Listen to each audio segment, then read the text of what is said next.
Hi everyone. So first of all, I have a very special announcement for you. This 31st August 2022, Newton School is bringing India's premier coding contest from 9 p.m. to 11:30 p.m. where you have cash prizes and gift vouchers worth 30,000 rupees. Also, you will get free courses and much other things. Also, best part here that there is no registration cost. It is absolutely free. So make sure you get registered for this coding contest by the link which is given there in the description. So as always, let's start by understanding the question. Coloring game. John loves to play computer games. He recently discovered an interesting game. ठीक है, सिर्फ story है. In the game there are n cells which are aligned in a row from left to right and are numbered with consecutive integers starting from 1. ठीक है, क्या बोला गया है कि एक कंजिक्यूटिव ऑर्डर में n सेल्स दिए गए हैं जो कि नंबर्ड है 1 2 3 अप टू n तक. Okay. Initially, all the cells are colored white. A cell is valid if it has white color and it does not have any adjacent red colored cell. ठीक है, initially सारे sales किस colour से coloured है? White. ठीक है. Also एक cell को हम वैलिड कब बोलेंगे? अगर वो वाइट से कलर्ड होगा, एज वेल एज उसके जो एडजेसेंट सेल्स है वो भी क्या होने चाहिए? वाइट होने चाहिए. मतलब कि उसका कोई भी एडजेसेंट सेल रेड नहीं होना चाहिए, आइदर ऑन लेफ्ट और on right. Okay. On each turn a player points any valid cell with red colour. On each turn a player paints any valid cell with red colour. ठीक है, तो एक turn में player क्या करेगा? किसी भी वैलिड सेल को, मतलब कि बेसिकली जो वाइट है और जिनके दोनों एडजेसेंट सेल्स भी वाइट है, इसको रेड से कलर कर देगा. Okay. The game ends when no valid cells are present. ठीक है, तो जब एक भी वैलिड सेल नहीं बचेगा तो टर्न नहीं हो पाएगा, इसका मतलब गेम खत्म हो जाएगी. Okay. The score of the player is equal to the number of cells they paint. तो पर्टिकुलर प्लेयर का स्कोर कितना होगा? जितने सेल्स वो पेंट कर पाएगा, from valid to red. To master the game, John is practising against a bot. Okay.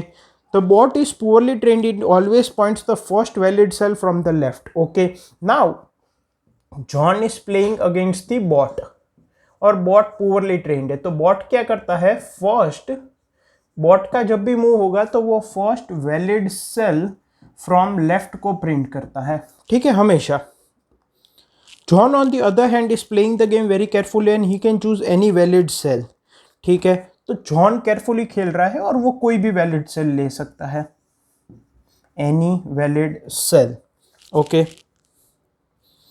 The bot makes the first move and the player takes alternate turn. तो first move किसका है? Boat का है, और फिर alternate है, मतलब bot John, bot John, bot John.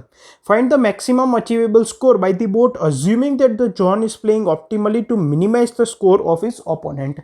तो अब हमें बताना है कि अगर जॉन किसी भी कलर को, किसी भी वैलिड सेल को कलर कर सकता है और बोट जो है वो लेफ्ट से फर्स्ट वैलिड सेल होगा उसी को कलर करेगा, तो फॉलोइंग दिस कंडीशंस बोट का मैक्सिमम स्कोर क्या होगा? मतलब कि मैक्सिमम वो कितने सेल्स को कलर करेगा, गिवन दैट कि जॉन ऑप्टिमली खेल रहा है. मतलब कि वो ये कोशिश करेगा कि बोट को मिनिमम से मिनिमम नंबर ऑफ स्टेप्स मिले to colour the valid cells. ठीक है.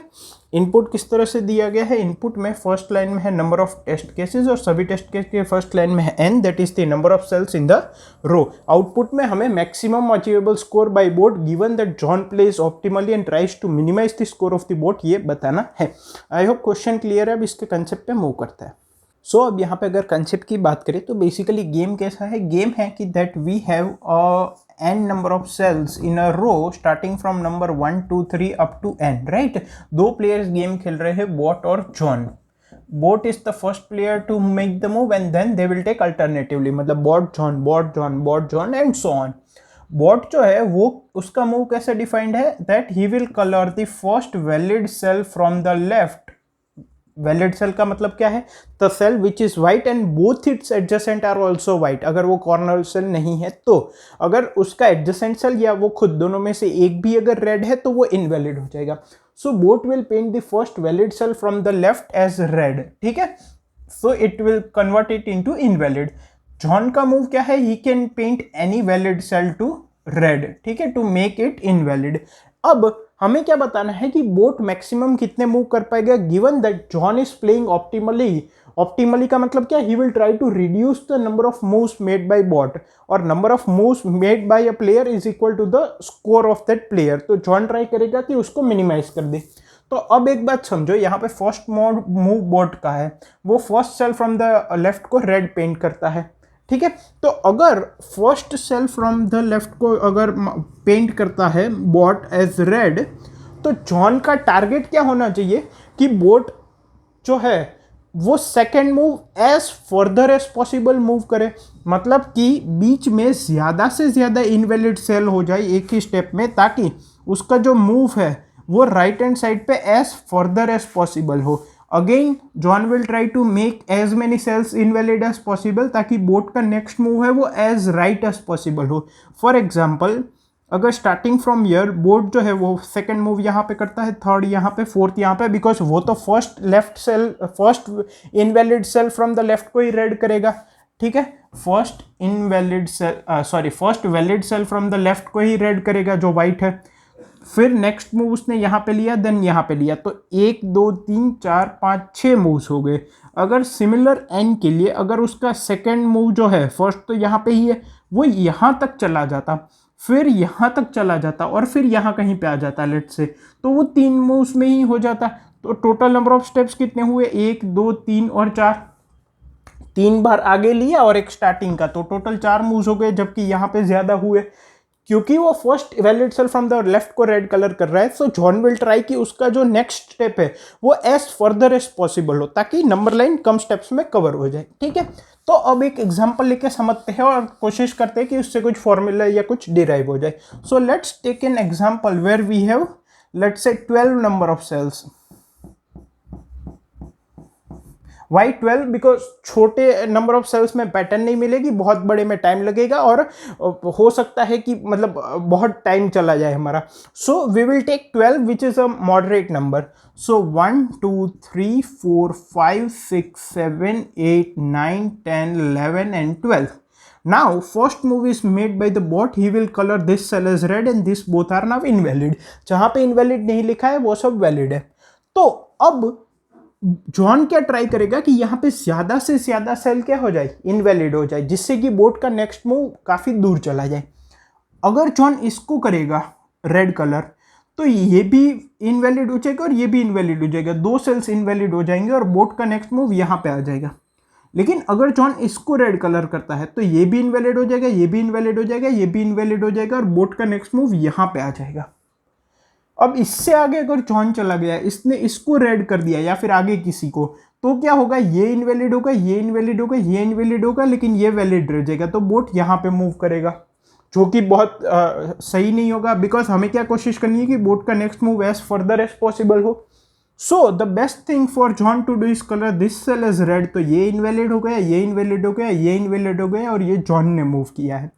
नाउ बोट का तो फिक्स ही है, first valid cell from the left, मतलब इसको रेड कलर करेगा बोट, ये भी इनवैलिड, ये भी इनवैलिड। अगेन जॉन इसको करेगा कलर ताकि ये भी इनवैलिड हो जाए, ये भी इनवैलिड हो जाए, ये भी इनवैलिड हो जाए और ये जॉन। बोट का तो फिक्स है, first starting from the left जो फर्स्ट इनवैलिड वैलिड सेल हो उसको रेड कलर कर दो और अल्टीमेटली ये दोनों भी इनवैलिड हो जाएंगे, ठीक है। तो ऐसा कुछ फर्दर ऑन कैरी होता रहेगा। तो हमें बताना है कि बोट कितने मूव कर पाएगा, ये मिनिमम नंबर ऑफ मूव्स होंगे by the bot, given that minimum in the sense कि John has tried to minimise that moves, ठीक है। कंफ्यूज मत हो जाना वर्ड्स में, हमें क्वेश्चन में पूछा गया है find the maximum number of moves bot can make given that John will try to minimise it, ठीक है। तो अब क्या होगा, in this pattern the moves by the boat will be minimum because John is playing optimally। वो हर एक step में ये ट्राई करेगा कि बोट ज़्यादा से ज़्यादा राइट हैंड साइड पे मूव हो जाए। तो यहाँ पे देखो बोट ने कौन कौन से मूव किए, फर्स्ट सेल पे मूव किया, ठीक है, then 6th cell, then 11th cell, then 16, then 21, then 26 and so on, ऐसे उसके मूव्स चलते रहेंगे। बिकॉज हमें यहाँ पे 6 11 ये पैटर्न मिल गए, आप चाहे तो आगे ऑब्जर्व कर सकते हो। So n is greater than equal to 1, तो ये मूव तो हमेशा होगा ही, ठीक है। मैं फॉर्मूला बनाने की कोशिश कर रहा हूं। So answer equal to 1 plus ये तो मूव होगा ही, तो उसका मैंने 1 ले लिया।